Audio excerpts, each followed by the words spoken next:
In a world of information, where facts often get intertwined with fiction, the events surrounding Charlie Kirk's tragic assassination have become a focal point of intense discussion and analysis.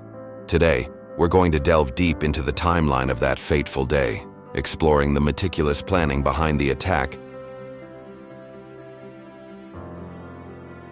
On September 10, 2025, Charlie Kirk was tragically assassinated at Utah Valley University. The entire event was a shocking display of precision and planning, with the assassin selecting a vantage point that was almost impossible to defend against. But to understand the full scope of this tragedy, we need to go back to the beginning, to the very start of the American Comeback Tour's Prove Me Wrong event. The setting was Utah Valley University, a sprawling campus of courtyards and multi-story academic buildings. At the heart of it all was the Loy Center, a building that would soon become a key piece of this deadly puzzle. Charlie Kirk, a polarizing yet influential figure, was positioned on an outdoor stage under a large white tent, speaking to a massive crowd of over 3,000 people.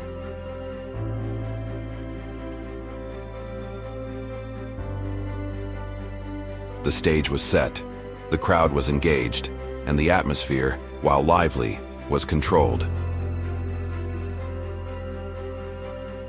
But as we would soon learn, their focus was on the immediate perimeter, not the distant rooftops. This is where the assassin's precision comes into play. The shooter, dressed entirely in black, was not in the crowd.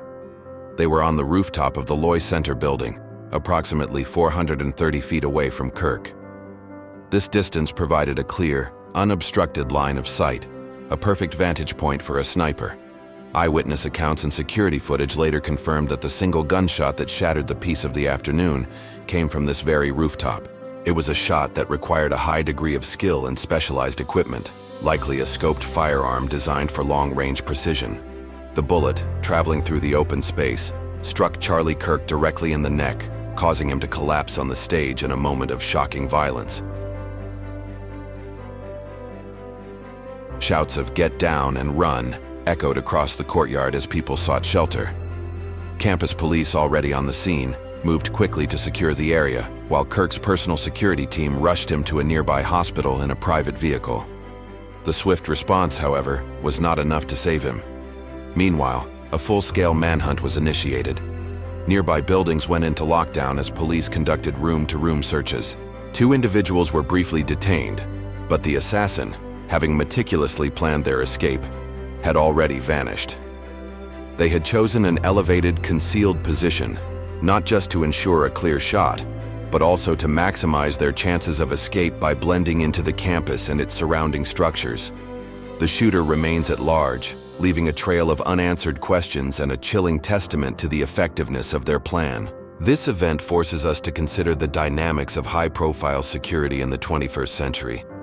It's a game of chess played with lives, and the rules are constantly changing. To truly understand this, we need to look at other case studies, where a single assassin can wreak havoc by targeting leaders, and where security measures, no matter how robust, can fail. The tragic events involving Charlie Kirk echo the attempted assassinations of Donald Trump, which highlight different but equally important security failures. The first attempt on Donald Trump's life at a rally in Butler, Pennsylvania, provides a stark comparison. The shooter, Thomas Muller Crook, chose an elevated position on the roof of a bottling company plant.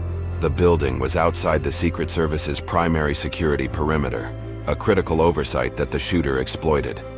The Secret Service had a multi-layered security plan, with snipers on nearby buildings, but a communication breakdown and a physical obstruction, a line of trees, hampered their response.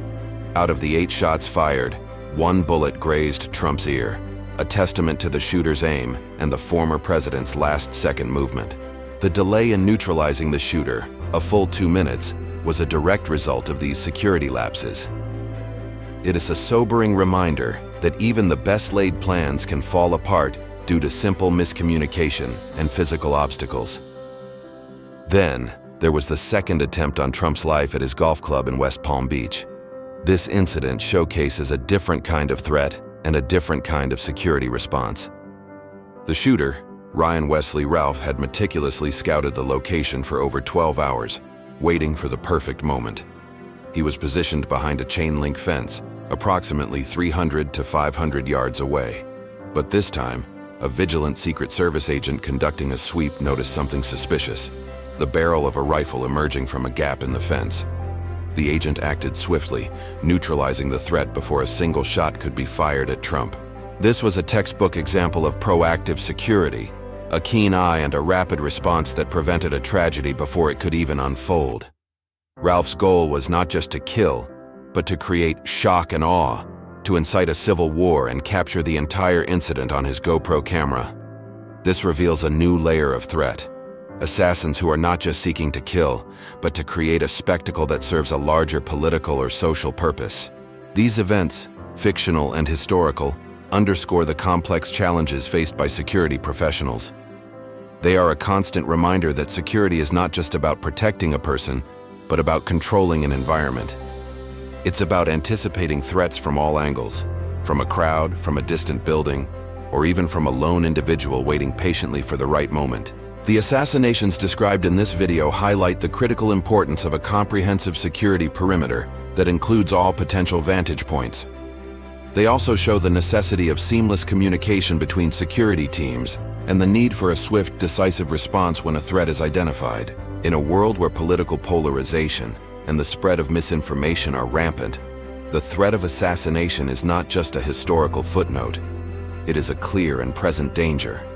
And as these stories show, it takes a combination of human vigilance, technological sophistication, and impeccable planning to counter it. The question isn't if another attempt will be made, but whether we've learned enough from the past to prevent it.